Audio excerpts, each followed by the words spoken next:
Hello, today we have as a guest Ben de Boer. He is founder of Motortourer, which is an online network platform for motorbike drivers. A platform to connect people who have a passion for motorbikes, who want to share tours, find people to drive with, if I'm correct, Yep. right? To have a place to stay and basically give them a platform for travel blogs. I think you're gonna explain a bit more about it, how it's gonna Yeah. work. I hope we're gonna talk about Ben's experience so far. We've been talking a bit already, and I realized he has a lot of very interesting things to say. I'm curious to hear more. We're gonna talk about motorbiking, how he got to this idea with Motortourer, how you like the Netherlands, how is it to be here in Europe for you, and yeah, we're gonna see. So Ben, thanks a lot for being here today. Oh, my pleasure. Thank you for asking me. First of all, you're originally actually from Australia, right? Australia, yes. So I have this very Dutch name. Okay. My father was originally from the Netherlands. He came out to Australia in the 60s. And unfortunately never spoke a word of Dutch. So Okay. I guess he didn't think there was much call for it at the time. So I've come over here as a bit of a monoglot and having to learn Dutch all by myself. But it's working out so far, thankfully. Yeah, do you speak Dutch fluently already? I can order a cab and a beer. The most important thing. Yes, indeed. All right. And when did you come to Holland? I came to the Netherlands in 2008, 2009. Before that, I was working for about 4.5 years in London as a lawyer. And my visa ran out, actually. And and I wasn't really in the mood to go back to Australia. I still wanted to stay in Europe. I mean, I love being over here. Okay. I had a friend living in Delft, and he says, well, come and try Holland. So I said, yeah, not a problem. And what were your next steps? Well, then I needed a job, really. And because I was a qualified lawyer, I found a job in Hoofddorp, and I was travelling to and from Delft to Hoofddorp every day, and then I moved to Amsterdam. Then I found out my job was actually quite shit. So I left that, and I got offered a job here in Schiedam, Okay. in Rotterdam harbour, and I really enjoyed that. That was in offshore oil and gas company called Houseman Equipment. Okay. They make pipe lay equipment for the oil and gas industry, and also drilling equipment. So that was really cool and very exciting, but it couldn't last when I had this idea for Motortourer in my head. Then you started Motortourer. How did you come up with it? Or I got back on my motorbike. It's always been a bit of a dream of mine to travel around Europe or even the world on a motorbike. I don't know if you ever recall the series, but there's one with Ewan McGregor and Charlie Borman. Both get on their motorbikes and they travel around the world. Which seemed really cool, and that sort of brought to life my love of motorbikes again. And so I got one, I think it was in 2009. I hadn't been on my motorbike for years before that. Went with a mate of mine. He also worked at Houseman at the time. We went on a trip to Bosnia, and every year I'd go on another trip, and I just loved it. And one day I was on a different trip with different friends, and I was actually getting robbed by the police in Moldova. oh, really? That happens? It grew more than you know. Like in some countries, yeah. But I was having a really shit time because it actually was the 4th time that day.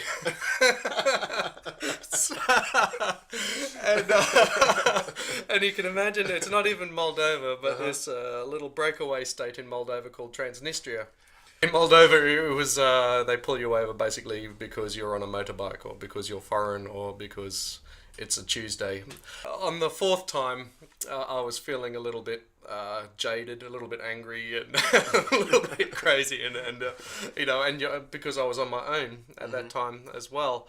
You start thinking crazy thoughts like the next copper that walks in front of me, I'm just going to ride straight at him. Because they had these shitty old Russian ladas. And you think, well, they're not going to catch me in that. Did you try it out? But no, I didn't, thankfully. I probably would have ended up with a bullet in my back. But the point of the story was, how I got to Motortourer was, while I was in Moldova, I got to Chisinau, and I mean I just gone through the fourth time being robbed, and don't forget Moldova's this small little narrow state, about 200 or 300 kilometers wide. Okay. So 4 times in that one day is a little bit much. So by my calculations, that's every 50 kilometers. Sorry, back to the story. I wanted to find a place to stay that I could lock up my bike, and at that stage, it really is a place that you could see it's an ex-Soviet state. It's not a rich country. In these places, of course, your bike is never safe almost anywhere in the world. Because it's so easy to steal. Yeah. So I wanted to make sure my bike was all right, and then also wanted to make sure I was all right. So I wanted to stay in a nice place. And next thing, this mafia-looking staff car comes up, tinted windows, and this dodgy-looking guy that looks like the Gypsy King sort of rops out and asked me. He had Dutch number plates, and he says, "Where are you going?" I said, "I want a hotel." He says, "Oh, okay." He says, "I know a good hotel." Of course, yeah. He says, "You're from Holland." I said, "Australia." Oh, I said, "No." He said, "But you got Dutch number plates." Yeah. Explain the story. Apparently, he's got a sister who lives in Rotterdam as well. So he says, "Look, follow me. I'll give you a great hotel." And I'm thinking, well, what else could go wrong today? I mean, the police have robbed me. I'll take my chances. I'll follow him. I'm on my bike. If anything gets too dodgy, I'll just pull out. So he drives me all the way across town, and finally he just rocks up, and there's this lovely hotel with nice fences up, things like that. And he gets out of his car, gives me a hug, and he says, "Yeah, good luck, enjoy your time in Moldova. Be careful of the police, they're worse criminals than me." So, this is a very long story, but from this, I realised that, I wish I had a more memorable experience, and I wish I could meet somebody. And it was very difficult to meet anyone, especially when you're on your own. People come up to you all the time when you're travelling on a bike. And they're always quite friendly. They want to know what you're doing, and how far you're going, where you're going to, and it's always a great conversation piece. But this particular time, I just thought, well, wouldn't it be great if I could meet other bikers, and get a completely different perspective of this whole experience. Right now I had a fairly negative one. One mafia guy gave me a positive experience. Funny enough. The blue light mafia didn't. Yeah. So I thought, wouldn't it be great? And I started getting this idea: imagine you could go out and meet other bikers, and imagine if you could do it on your mobile phone or just online.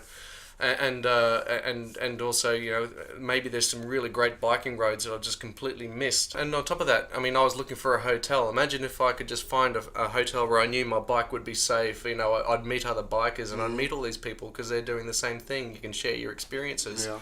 And so this idea just got bigger and bigger in my head. What came of it was Motortourer came about in my mind, and once that was in, I had to stop being a lawyer. I had to get out and do this, and here I am. Was it easy to say, okay, I'm going to quit the lawyer stuff, and I'm going to follow this idea? At first, it was very difficult, but when I was able to save up a bit of cash to sort of get me through, and by then I was completely fed up with my job. It's a very difficult step to leave the comfort and safety of a job and become a startup entrepreneur, especially since my visa was tied to my job. Okay. So I had to change that around as well, and having a mortgage didn't help as well.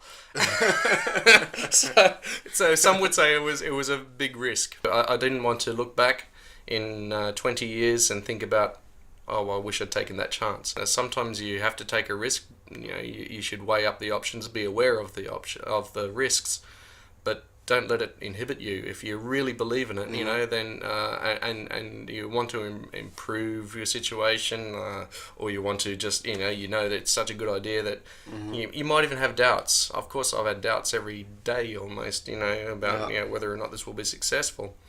But every time I have a doubt, there's 2 or 3 other things that come along that just reinforce my belief and my passion in what I've done. And it's been great, and the people around you that share that enthusiasm. It's really important to keep a positive mindset and surround yourself with positive people. Yeah, that's always what brings you further. People who like believe in your ideas, and if you say something like, "Yeah, great idea. How can we go about it?" and don't see the problem behind it. Right? Well, what I've found is when you start explaining to some people, that some even close friends, sometimes their first reaction is go out of their way to explain how shit that idea is, and it's very difficult sometimes. It's something you feel so passionately about. You have to sort of try to be a bit of a Zen master, keep calm, and say, well, that's a very interesting point of view. Thank you. And family are a great example of that as well, because your family always want the best for you, and God bless them. They're great when they're supportive, but when they're sort of, are you really sure you want to give up law? Yeah, like law officially sounds so good, right? Like I'm a lawyer. It sounds really great, doesn't it? So once you had this idea of starting Motortourer and you said, okay, I'm going to do this. How did the next years evolve after that? How did you meet the right people? How did you bring the idea out there? Well, I had a very basic side. I met one of the guys, I guess you'd call him, he's a co-founder as well. I mean, he helped me develop Paul Sidler. I met him at, I went to the Utrecht Motorbeurs, and I wanted to just get some ideas, look around at the market and make sure that what I had in my mind was actually correct. And I met this guy. He had a stand there, and he was helping out his parents. They do motorbike tours and things, but he's also an IT guy. He owns a company that they build websites. Okay. So I said, hey, great, I've got this crazy idea, and I just started. I found out he's a biker. He knows IT, which is certainly not my forte. So we started talking, and he started. I got his company to build an initial website. With that initial sign-up website, and something's coming. This is going to be great. I don't know what it is yet, but please sign up. But I spent a lot of money going around to events and races and things like that, and trying to get people to sign up to something that I wasn't too sure. It was not the best thing to do. It was a silly way to go about it. But what happened then? I met some people. Then they told me about Yes Delft. Yeah. Yes Delft is a business incubator run through the TU Delft. If you go and pitch an idea there, that usually they're more about engineering and things like that. I came up with this idea, and there was one person on the committee there that you're pitching to who wants to sort of make Yes Delft a little bit more than just for engineers from TU Delft with a good idea. He helped push our company through into the incubator, and the good thing about Yes Delft was that they introduce you to investors. What they did have this a meeting with the investors day. I had a little stand. Lots of all the companies had their stands. So I just brought my motorbike in, made it look, with all the stickers, all the places I've been, made it look really cool. So I just thought, how else do I get noticed? So I brought the motorbike in, popped it on the stand there, and an investor walked by, and we had a discussion, and it turns out he was a biker, and that was really important because he got it. Yeah. He got the idea straight away. And if you're not a biker, I can see how it might be difficult to really get the concept. And also to see the commercial value in. A lot of people have this strange Easy Rider sort of thing, or Hell's Angels, Yeah, that's something I always connect also with it. Yeah, but what people don't know is actually most motorcyclists are upper middle class, have a high disposable income. Probably the age group is in the early 30s to mid to late 60s. A lot of people start off with motorbikes when they're young. Just to give you an idea of the demographics, they start. They're usually on small racing bikes and things like that. Like to go very fast, don't we all? Then they get married. Have children. Of course, there's less time for the bikes. And they trade in the bike for a Volvo station wagon. Yeah. And usually when the kids grow up, then they start looking at that bike that's in the shed, or they start getting inspired, and they start thinking about maybe it's time to get on the bike again. So it's a funny thing. You either stay on your bike or you drop off and you fall back in love with it later on. A lot of people have these negative perceptions, which is a bit of a pity, really. But this is also a bit of an opportunity as well, because especially in motorbike accommodation, you would be surprised that still this negative perception, if you rock up to a hotel sometimes, They don't want bikers there. Really? I promise you. Yeah. Can you You had believe that experience yourself? 3 or 4 times, yeah. Okay. Yeah. I mean, you come off, you're usually looking quite dishevelled, you know, and if it's been raining, you look like a drowned rat, and you come up with a motorbike, and you're quite dirty. And sometimes you will sit there and try to hang out all your wet weather gear in a hotel, sticking the hair dryers into your boots and things just to get dry.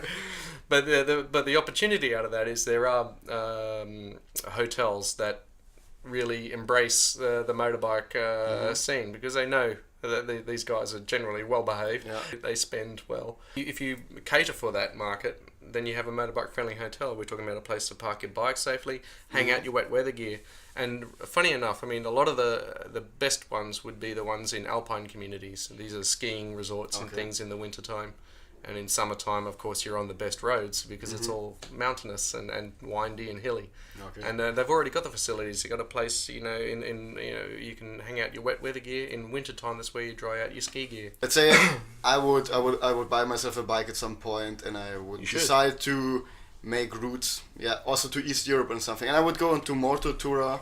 How would I use it if I would like to connect with people, or if I would find accommodation? First of all, you start with your profile, just like on Facebook, but you also get a profile for your motorbike. So, you know, for the bike itself. For the bike itself. So, you know, your bike follows you on trips, you know, and if you have more than one bike, you can see which bike you took on which trip. Okay. It gets linked to the trip. And also, if you sell your bike, you can show people where it's been. Maybe that's not always a good thing. You could use a trip planner to say, look, I'm going to go to let's say Odessa. Okay. And you're traveling on your own or with a group of friends, but you can sort of you can use it on the road whilst you're actually on the trip, or you can plan it. Yeah. You can use it to find friends in a new. Say you end up in Kiev and you want to meet a local Ukrainian biker, so you just do a friend search and you say, look, anybody in Ukraine here or in Kiev that wants to meet up? I'm a biker. I'm here for a couple of days on these days. And basically, some people that nominate themselves as being a host, they say, "Yeah, I'm a biker. Come around. I'll show you around my city." It's amazing. People are really happy to share and meet people as long as we have something in common. Then we grasp onto that, and you know, and that's how friendships are formed. Yeah. We want people to make friends in different countries. I mean, altruistically, I like to think that, you know, this can break down a whole lot of barriers and people's perceptions about different countries. Yeah, I'd like to go back to Moldova, for example, and I want to use. That's going to be one of the first things I do. I'm going to go back to Moldova. I'm going to have a bloody positive experience. I'll be a little bit more wary of the police still, but maybe next time just drive away when they're coming up. Maybe you need a faster bike. But yes, you can do that. You can also see what other routes are on the way. You can incorporate them into your trip and say, look, you know, here's a nice route. It's a GPS route. Download it, upload it into your GPS, and you can also do an online travel blog. You can do that from your phone. And people can track your trip from home. Your mum and dad can be watching you and making sure you're okay. You can also share all of this information onto mainstream social media like Facebook, Twitter, Pinterest. Okay, so like they're all connected. That basically with your Facebook account you could connect your Motortourer account. Yes, yes. More for logging in and sharing. Yeah. The biking community is probably a really community that people, once they recognize you as a biker, is like, okay, you're my buddy, right? Yes. I mean, you could be anywhere. If you rock up to a cafe and you see another motorbike there, you can spot the guy immediately. He's the one who's just as dirty as you, or he's got a big helmet and a jacket there, and you know, and you say, nice bike, and next thing you know, you start up a conversation. Yeah. In the next 5 years, you want to be the #1 social media platform for motorbikers. Absolutely. Worldwide, right? How is it going so far, and how do you reach also different parts of the world, like Southeast Asia, South America, Australia? Yeah, it's bloody difficult. We launched in November. It's March now. Since then, we got 1,000, just about 1,000 members around that mark, which is quite already quite an achievement. But you know, there's still more that we can do, and there's still adding more functions as a way to do it. But we go to events, for example, to get members to join up. And we've been to Milan, been to Birmingham. We're about to go to Utrecht. We're about to go to Daytona Bike Week in the US. Okay. Being visible is a very important thing. So you're not just an online company. People can see your real bikers, your real people, and it gives them more trust in you and your product. The other way is through motorcycle brands themselves. What we're offering on the commercial side is we give companies, motorcycle manufacturers, the ability to have their own social community. If I'm a BMW rider, for example, I can go to BMW and I can log in through BMW and that's powered by Motortourer. We don't have them as a client yet, just for example. People see they use the same platform but through their own communities. Clubs, we sell template pages to clubs because a lot of clubs they have their own WordPress site or something and it's not really live. There's no tools. It costs a lot of money to develop the tools that we have. What we do is give them cheap and affordable interactive platforms where they can basically use these ones and connect with the community at large. So every time we sign on a club, you're getting an extra 30 or 50 members or 100 or whatever. So and with even at a more grassroots level, we can go to local dealerships and we offer them a page and say, look, you can have more than just a Facebook page. You can have this page where you can do events. You can say, look, we're having a ride this weekend, and all your customers that join up, they can they're informed about these events, and you can see who's coming, who's going. Is there here in Holland, now that you're here, is there a big motorbike scene? As a matter of fact, yeah. There's a lot of normal bikes driving around. Yeah. I don't see that many motorbikes though. Oh, you'd be surprised. It's a god-awful place to ride a motorbike because it's all flat. But that being said, in the eastern part of the country you get some lovely roads, and if you get onto the dikes, you can generally get knock the edges off your tyres. So there is actually quite a big motorcycle scene. I mean, you have the TT Assen here as well, which is really good to see. And are you considering staying in Rotterdam over the next years? Is it a place where you now say that, I feel kind of home here, I want to stay here, this is where I belong right now? In spring and summer, yes. I like Rotterdam. I think it's a fantastic city. We've set up the company here now, and it's where we want to stay and remain based for the foreseeable future. Yeah. Do you think in general Rotterdam is a good place for entrepreneurs to start something? Is there a lot of entrepreneurial activity going on? I already realized there are actually quite more startups than you would expect. Yeah. I've got two minds about this. On the positive, I think it's a fantastic place. If you're a startup, why would you move to Amsterdam? Amsterdam is expensive. Expensive place to live. It's an expensive place to start up. Rotterdam is a good alternative. It's cheaper. It's a little bit more dynamic. Rotterdam's a great place for creative thinking. What I find is a real problem with Rotterdam is it's too focused on the harbour.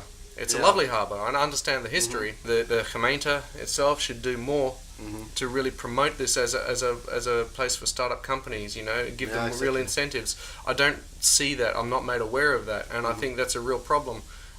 You can't just be an industrial city. You can't just say we've always been this way. We're all going to stay that way. If everybody had that idea, then Australia would still be full of convicts.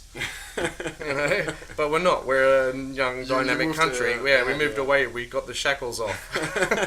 It's a brave city. It's you look at the architecture. They're not afraid to do something new, but they really got to put the icing on the cake and really promote this as being a place where startups can come here. I think they got to promote themselves more, and I think you'll find it. They'd be stealing a lot of business from Amsterdam. I hope so. I hope so too. I hope that we with this YouTube channel kind of contribute maybe to it and show that Rotterdam is more than just a harbour. That there's a lot going on and that a lot of creative and young people come to the city. If you want to think outside the box, don't follow everyone and go to Amsterdam. Don't be like everyone else. Come to Rotterdam because this is the place for open thinking. This is the place to really make your mark. What is lacking is the support from the government. When I looked, I couldn't know where to find the information. And it seemed to be the information I did find is more about harbour activities, industrial and engineering. You got to concentrate on the services. All the money is made here in Rotterdam. All the trade and commerce comes through here. but all the services are up in Amsterdam and Den Haag. Yeah. How does that work? Let's hope that it might change in the future in like a more... I think it will. I think it will. Yeah, I'm quite positive. Yeah. Where do you see yourself in the next, let's say, 5 years? Where do you see Motortourer in the next 5 years? What is coming ahead? I want to be the number one in 5 years, absolutely. I want Motortourer to be the name that's synonymous with motorcycle, the motorcycle world in general. I want to see us at major events. I want to see us at the MotoGP. I want to see Motortourer stickers on people's bikes all around. I'd like to see even a chain of cafes and hotels affiliated to Motortourer. There's no reason why it can't happen. No, of course, everything's possible. Everything's possible. Yes, it is. I mean, you have to remain ambitious. Yeah, exactly. Where does your motivation come from? How do you get inspired to keep on doing? Is it a passion that you have for motorbikes? Yeah, it's my passion for motorbikes that gets us going. What keeps me going are my fellow employees, first and foremost. I mean, it's great. I mean, these are IT guys, and there's a designer and a marketer. Not all of them are bikers, but they love the idea, and and I do feed off their enthusiasm because they really love the concept as well. Yeah. And every day I get on and I look at the new people joining up, and I spend an hour every morning just looking at who's joined up, and look at their profiles, and that, and I see them using it. I get a real buzz out of that. You have to keep a track of your users, and you have to concentrate on them. But that's where I get all my energy from. One thing I actually was curious about, because a friend of mine is also a biker, and he told me that with his bike is like this very kind of intimate relationship. You know what I mean? That basically when he's on the bike, it's like his horse or something. Like you go together through a lot of shit, through cold weather, rain, and you're always riding on your bike, and it just it supports you the whole time. Yeah, absolutely. You do get very attached to it, because it has been through so much with you, and I think you connect your memories of experiences and your trips to that bike. Maybe not everyone's like that. I mean, I know I certainly am. I could never sell my motorbike. So that's why a lot of people they don't get rid of their bikes, they just accumulate them. What was the maybe craziest experience you had, or the best experience you had while you were on the tour? I think just the randomness of travel in general. This applies to no matter what sort of method of transport you use or how you do it. You always meet people. And maybe one example is actually when we were in Mostar in Bosnia. We rocked up, we just found a hotel very close to the bridge, the big famous bridge in Mostar, and the guy who ran it was a motorcyclist himself. He said, look, you should go to, there's a big motorcycle event this weekend in Trebinje, which is in the south of Bosnia. And you should go to it. I'll tell my friends that you're coming. So not a problem. So we after that, he told us the nicest road to go down. There's this massive motorbike festival, and there was a concert, there was a band, there was thousands of bikers just descending on there. The remarkable thing is, of course, the history of Bosnia and the whole Balkans, from the early 90s. There were Croatians, there were Serbs, there were Muslims, and there were people from all walks of the former Yugoslavia, all together. You look at these guys, you think they're rough as anything, but it's more, it's the way they express themselves. The friendliest bunch of people, and had the greatest time there, and unfortunately we had a ferry to catch, so we could only stay there one night. But just the sort of randomness like that, that's what I love. I think riding a motorbike really opens those doors more. I mean, you could even use the same analogy for football. I mean, if you could go, of course. if you all go across, say, to Hong Kong, and you're sitting in a bar, and then the guy next to you's got a Bayern Munich shirt, and you have one as well, then you obviously have a common bond there, and you can start talking about football. Is there anything that people can connect with you if they want to know more about you, or if they want to hear about events that are coming up? The best thing is to look at www.motortourer.com. You don't have to do the www bit.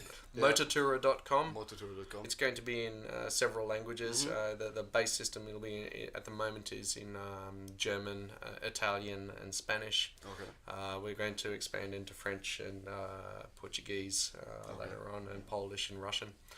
But That's the best place to keep an eye on it. You can check out our Facebook profile as well, but we prefer to get people off Facebook and now onto something a little bit more interesting. You're also on Twitter active, I saw with the... Yeah. We also have a Twitter account as well.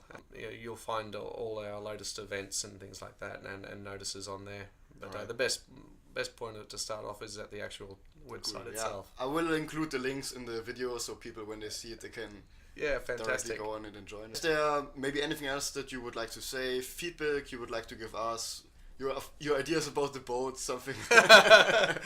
Well, I think it's a fantastic concept. You should go to the gemeente again and say you're a startup company, and do this. You could probably get a subsidy from the government for this. Tie it into the stichting that's already here. You can promote the stichting. I think this is a good idea. I think there's probably a lot of people that would like to watch this and learn more about what's in their community. Cool. Then that was Ben from Motortourer. If you are a passionate motorbike driver, then this is probably the place for you to go to. Absolutely. And even if you're not, it is for sure an interesting concept to check out. I hope you enjoyed this video, and stay tuned for more. There will be more coming up soon. Ben, thanks a lot. Thank you very much. Okay. See you soon. Bye-bye. Bye.